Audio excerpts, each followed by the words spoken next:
गजा पर इसराइली बमबारी में गुज़िश्ता 2 दिनों में बहुत शिद्दत आई है। इसराइली फोर्सेस चुन चुन कर उन मकामात को निशाना बना रही हैं जहां बड़ी तादाद में सिविलियंस ने पनाह ली हुई है। खासतौर पर अस्पताल और इबादतगाहें इसराइली फ़ज़ाइया के निशाने पर हैं। पहले इसराइली फोर्सेस ने अल अहली अरब अस्पताल को निशाना बनाया और 471 अफराद को शहीद कर दिया। दुनिया भर से इस पर तनकीद हुई, मगर इसराइल फिर भी नहीं रुका और कुछ ही घंटे बाद अल कुद्स अस्पताल समेत मुतअद्दिद रिहायशी इमारतों को निशाना बनाता रहा, जिसमें दर्जनों फ़लस्तीनी शहीद हो गए। और फिर कल रात गए गजा के कदीम चर्च पर इसराइल ने बमबारी कर दी, जहां कम से कम 500 मुसलमान और मसीही शहरियों ने पनाह ली हुई थी। फ़लस्तीनी हुकाम के मुताबिक चर्च पर हमले में अब तक 18 फ़लस्तीनी मसीही मारे गए हैं। अल जज़ीरा के मुताबिक कुछ दिन पहले ही चर्च के फादर ने इसराइल की तरफ से चर्च को निशाना बनाए जाने की पेशगोई कर दी थी। उनका कहना था कि चर्च पर कोई भी हमला न सिर्फ मजहब पर हमला तसव्वुर होगा, बल्कि इंसानियत पर हमला तसव्वुर होगा। सिर्फ चर्च ही नहीं, इसराइली बमबारी से गजा की तारीखी अल उमरी मस्जिद भी आज मलबे का ढेर बन गई है।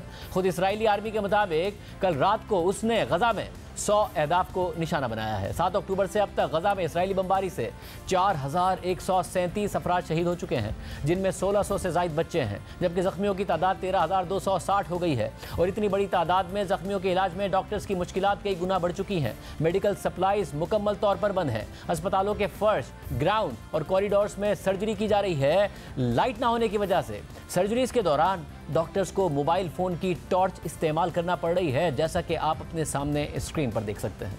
यहाँ तक कि खान यूनुस में एक अस्पताल में ज़ख्म ठीक करने के लिए डॉक्टर्स को मार्केट से सिरका खरीद कर लाना पड़ा। गजा के महकमा सेहत के मुताबिक इसराइली बमबारी से अब तक गजा के 4 अस्पताल और 21 तिब्बी मराकज़ बंद हो गए हैं।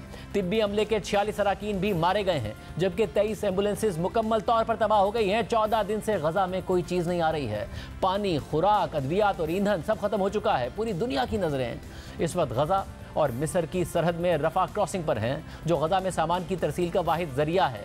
मिस्र की तरफ दर्जनों इमदादी सामान के ट्रक कई दिन से बॉर्डर खुलने का इंतजार कर रहे हैं। आज अक़वाम मुत्तहिदा के सेक्रेटरी जनरल ने भी रफा क्रॉसिंग का दौरा किया और जोर दिया कि इमदादी ट्रकों को फ़ौरन गजा जाने दिया जाए। कल से ये बात हो रही है कि अमरीकी सदर जो बाइडन के कहने पर इसराइली हुकाम ने रफा क्रॉसिंग से गजा में इमदादी सामान ले जाने की इजाज़त दे दी है, लेकिन अभी तक ये मुमकिन नहीं हो सका है। इसकी सबसे बड़ी वजह इसराइली बमबारी है, जिसने रफा क्रॉसिंग की तरफ का पूरा इंफ्रास्ट्रक्चर तबाह कर दिया है। अल जज़ीरा के एक नुमाइंदे रफा क्रॉसिंग पहुंचे हैं और उन्होंने वहां की ताज़ा तरीन सूरत हाल बताई है, जिसके मुताबिक इसराइली हमलों के नतीजे में रफा क्रॉसिंग की मरकजी सड़क पर बड़े बड़े गड्ढे पड़ गए हैं, जिसने बसों और ट्रकों के जरिए सामान की तरसील को नामुमकिन बना दिया है, जबकि मिस्री टीमें रास्ता ठीक करने की कोशिशें कर रही हैं। इसके अलावा BBC से बात करते हुए इमदादी इदारे मिस्री फूड बैंक के चीफ एग्जीक्यूटिव मोहसिन सरहान का कहना था कि जो चीज़ हमें अंदर जाने से रोक रही है वो इसराइली फ़ौज की तरफ से गजा के पूरे हिस्से पर शदीद तरीन बमबारी है। हम 8 दिन से सरहद पर तैनात हैं और हर मिनट में बॉम्ब गिर रहे हैं।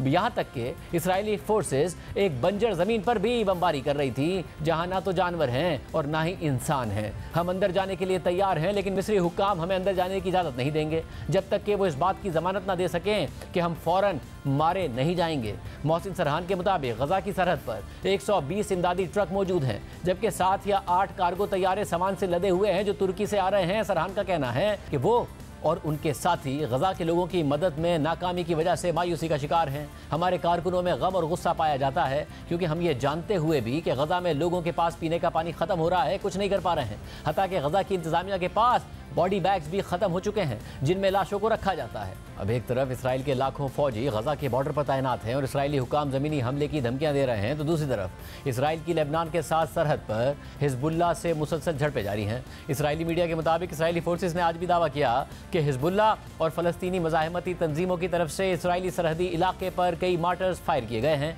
जिनका आर्टरी शेल्स के जरिए जवाब दिया जा रहा है, जबकि बॉर्डर पर फायरिंग का तबादला भी हो रहा है। इसके अलावा लेबनानी सरहद के करीब एक कस्बे से इसराइल अपने 20,000 से ज़ायद शहरियों को दूसरी जगह मुंतकिल कर रहा है। लेबनान और इसराइल की सरहद पर क्या हालात हैं, जियो न्यूज़ के नुमाइंदे अली इमरान सैयद और तारिक अबुल हसन बिल्कुल लेबनान इसराइल बॉर्डर से हमें तफसीलात बता रहे हैं।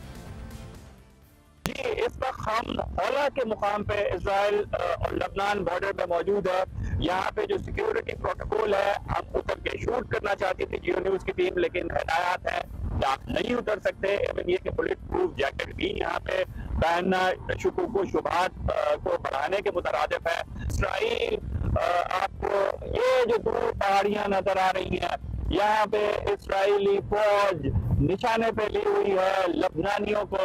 वक्तन फवक्तन यहाँ बमबारी की जाती है और गोलाबारी की जाती है तोपखाने से। इस्राएल यहाँ जो ये रोड जा रहा है मित्योला और मनारा के दरमियान, मित्योला में भी शदीद झड़पें होती रही हैं और सबसे ज्यादा अगर ये कहा जाए कि शाबा फार्म और जो मित्योला है उसमें हुई है अब तक की झड़पें जो हिजबुल्लाह और इस्राइल के दरमियान है, तो ये गलत ना होगा कि सबसे ज्यादा झड़पें इन्हीं जगहों पर हुई हैं। लेफ्ट साइड पे इस्राइल है और सीधे हाथ पे लबनान मौजूद है। जी अली, मैं कुछ आगे कंटिन्यू करता हूँ। ये जो रोड आप देख रहे होंगे ये बिल्कुल सुनसान हो गए हैं, ये सारे इलाके, लोग यहाँ से शिफ्ट हो गए हैं। जो भी टेंशन यहाँ पे इस्राइल और लबनान हिजबुल्लाह के दरमियान हुई है, सूरत हाल के असरात पूरी दुनिया पर पड़ रहे हैं और खित्ते में जंग फैलने का खदशा अब भी मौजूद है।